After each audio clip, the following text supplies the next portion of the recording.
your attention, please. Thank you for coming, but I would like to pass you over to my father, who might have a word or two to say. Thank you very much. Here's one I made earlier. Surprisingly, I'd like to welcome you all. Thank you. Especially to those of us who were here 40 years ago. Yay! You can spot them quite easily, they don't look any different. For the newcomers among you, I'd like to give you a brief outline of the background to our relationship. Let's Brief. nitty gritty. I met Pat on a Friday night in 1968. Wrong.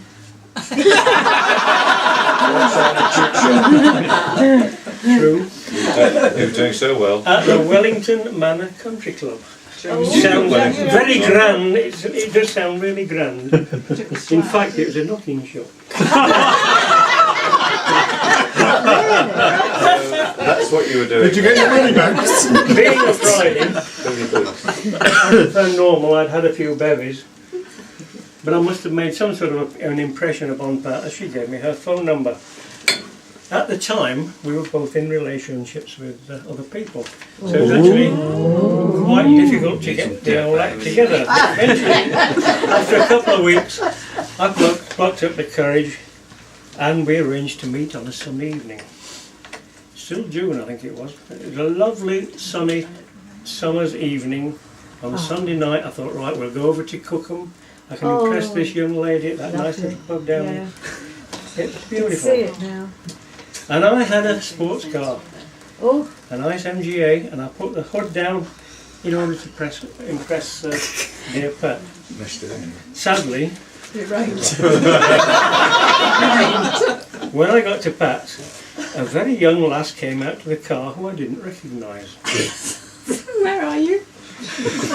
I knew I couldn't remember exactly what that looked like. I don't believe it. Here. Except I knew she was a bit of a looker, or in today's parlance, a bit of a sort. Anyway, this younger model was also a bit of a stunner. I came across to the car, but I still didn't remember her at all. Anyway, she came to the car, she said she was Pat's sister. And would I mind putting the hood up on my sports car, as Pat had spent all afternoon doing her hair. I spent all afternoon putting the hood down.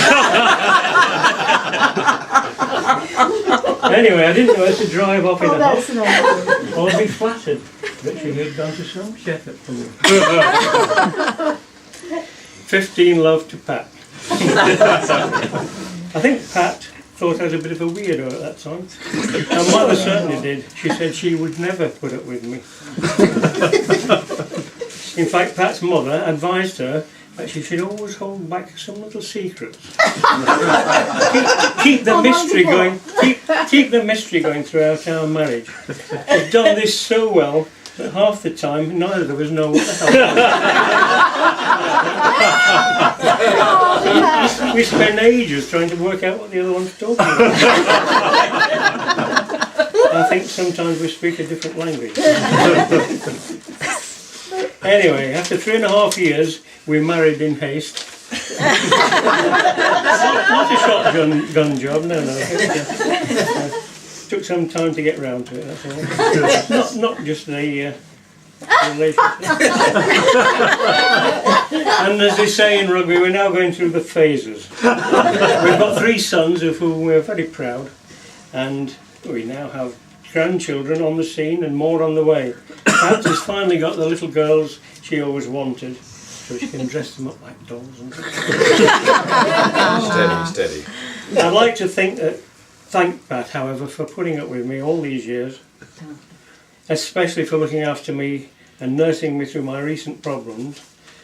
And now I have a very public announcement to make. You're not pregnant.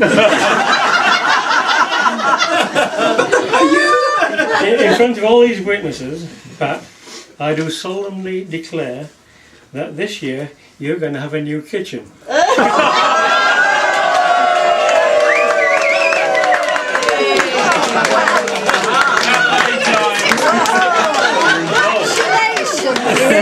You do so Congratulations, risky, Pat. Wow. Yes.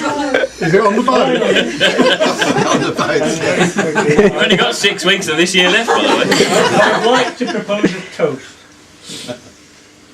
In the new kitchen. to the next generation. To the next generation. Congratulations. Sorry. Thank you very much. And to both. I'd actually like to say something before you all sit down. To the regiment. You're going to get a new lounge desk. Yes. You're going to get a new wife.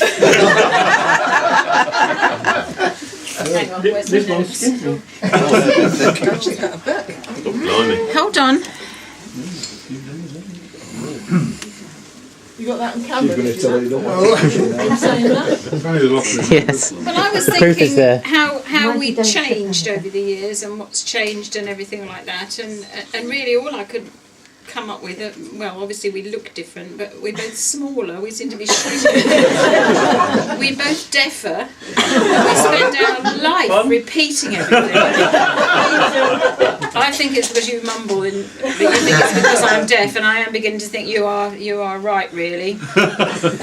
Then I was thinking about vows and things, and I thought, for better, for worse, that this is all very, very true, and you go into this relationship and it's a big undertaking and you've no idea what's going to come and hit you, and somehow or other you get on, for better or for worse, for richer or for poorer. Fortunately we've been quite lucky, we're just in the middle all the time, so that's okay. And then obviously the sickness and health thing comes in. Oh, you're filming me with my glasses on.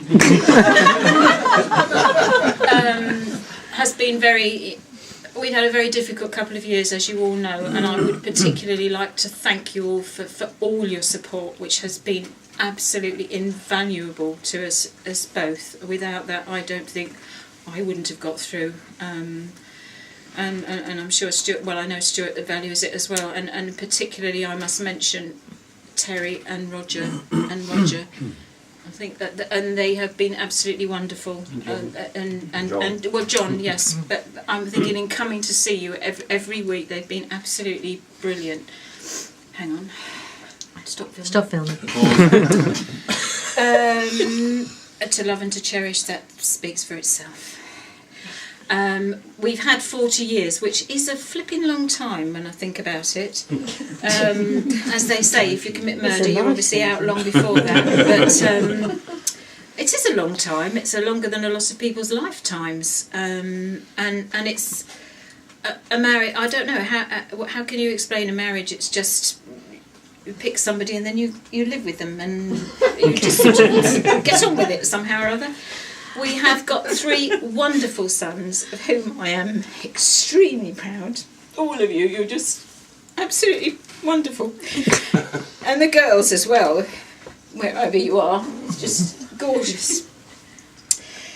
What else have we got? 2 lovely granddaughters and... Twinlets. See your 2 and I raise you.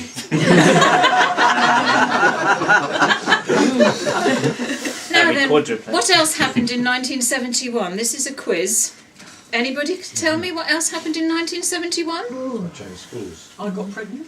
Oh, right. No, Not my fault. that is not on my list. I was thinking about decimalisation. This is just to set the picture a bit. It was the end of free school milk. Who remembers that? Yes. Still got milk at school. Yes. In 1971, I did. I wasn't born then, but I still got milk at school. Oh, well, that's what it said on the internet. That's the trouble with Google, isn't it? Took a while to explain on that stuff. Did you have your glasses on Google? Yes. 91. Yeah. The IRA bombed the post office tower. And I can't read this. This is in my shorthand, which I now can't read. Films that were out that year: Ryan's Daughter, The French Connection, Love Story. There you are. Need I say any more? Mini skirts, long sideboards. Cigarette ads were banned Still on the same TV. sideboard from 1971. And that's about as far as I got. But from the bottom of my heart, thank you all, and my family and Stuart's family as well as all our friends. You've been an absolutely wonderful support. Without you, we wouldn't have got through the last 2 years, or maybe we'd have got through the previous ones, I don't know. Thank you, and thank you all for coming today. And Here's to better Thank you for having Here's us. to better times. Just get one of those chains to your glass into your glass. Yes. Very good, thank you. Don't often do this. We want a picture together. Do you want to sit down? Bride and groom will now take to the floor Really? and fall asleep. What was the first dance, do you know? oh, we didn't do I things like wondered, that in should those I days. go? Should I stay? But you're glad you stayed.